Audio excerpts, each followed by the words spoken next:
Irmãos e irmãs, palavra do Evangelho, continuação do Evangelho de ontem, em que Jesus se apresenta como o pão da vida, pão mais importante do que aquele que dá o alimento do corpo. O alimento do corpo, é claro, é importantíssimo, mas nossa vida não se resume ao corpo. Ele tem uma dimensão maior, que é a dimensão espiritual, e de Jesus vem ser o pão da vida, o pão do descido do céu, que vem alimentar-nos, o nosso espírito, nossa alma, para que sigamos os mandamentos de Deus e alcancemos a salvação que Ele nos entrega. E dentro desta palavra, Jesus deixa claro que aqueles que vão até Ele são atraídos pelo Pai. O que significa isso? O que significa ser atraídos pelo Pai? Significa que eles estão chamados a uma vocação cristã. Pessoas não vão aderir ao Cristo guiadas por uma propaganda, guiadas por palavras bonitas. As pessoas vão para o Cristo guiadas por um dom da fé entregue pelo Pai para cada um que recebe a palavra de Cristo. Pode ter sinais ou pode não ter sinais. Filipe converteu muitas pessoas e realizou muitos sinais, como nós vimos na primeira leitura.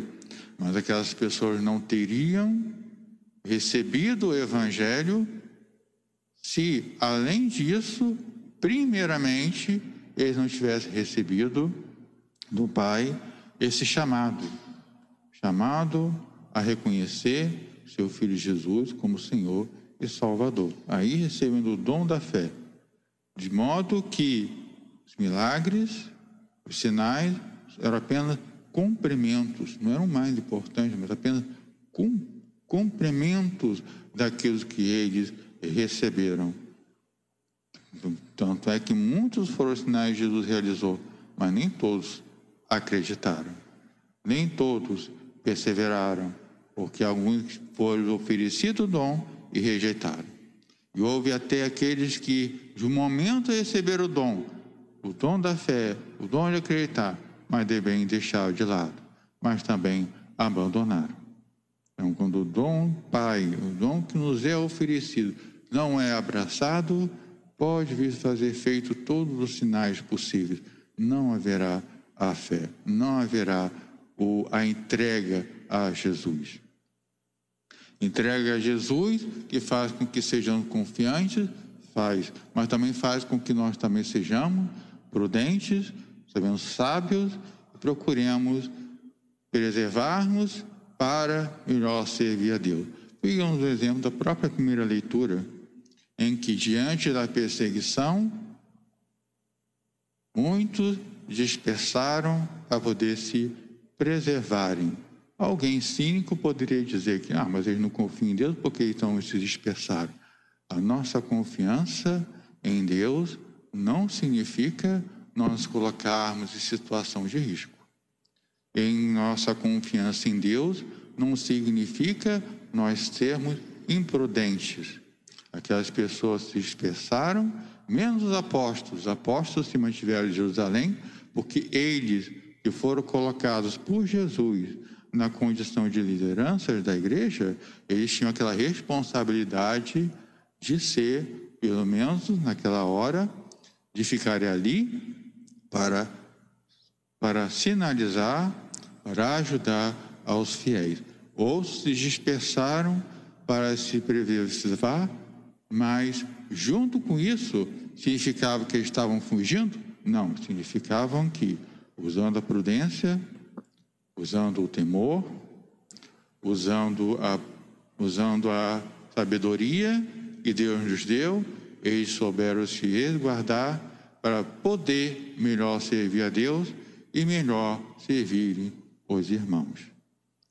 Hoje nós estamos numa situação em que nós estamos afastados, muitos são aconselhados a permanecer em suas casas, não é por covardia, é por prudência, temor e sabedoria, para melhor servirmos a Deus e melhor servir uns aos outros.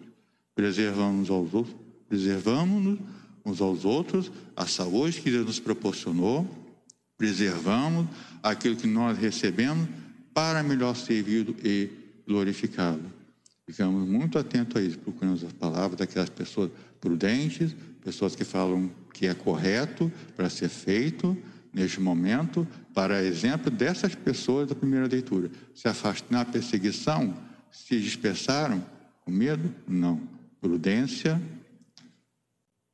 recolhimento, preservação, para que eles pudessem manifestar realmente a sua devoção a Deus, o seu serviço.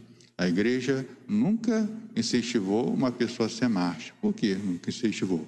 Porque os mártires eram aquelas pessoas que tanto era o dom de Deus nas suas vidas, que na hora do perigo, na hora da dificuldade, na hora do período de ser colocado contra a parede, negue o Cristo, senão você morre. Isso aqui, as poucas pessoas que fizeram isso foram pessoas que receberam de Deus um dom que fizesse que elas fossem fortes, inclusive nesse momento. Mas a maioria de nós não tem esse dom. A maioria de nós não temos esse dom. Na hora, o medo humano, a fraqueza humana, não permite. Então, por isso, na prudência, no zelo, iluminados por Deus, não nos colocamos diante do perigo. Nós nos afastamos do perigo, preservamos-nos para melhor servir a Deus. Então, nesse momento que nós estamos passando aqui agora, inspirados por essas palavras, acreditamos em Deus? Acreditamos. Acreditamos que Ele nos preserva? Acreditamos. Mas façamos aquele ditado que nós bem conhecemos, né? Fazendo a nossa parte, Deus faz a dele. Cuidemos da nossa saúde, cuidemos de nos preservar, cuidemos de não termos veículos de doença para nós e de doença para os outros.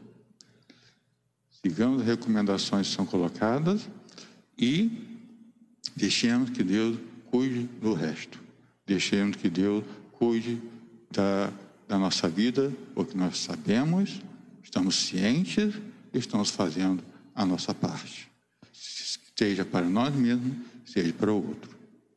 Louvado seja o nosso Senhor Jesus Cristo. Para sempre seja louvado.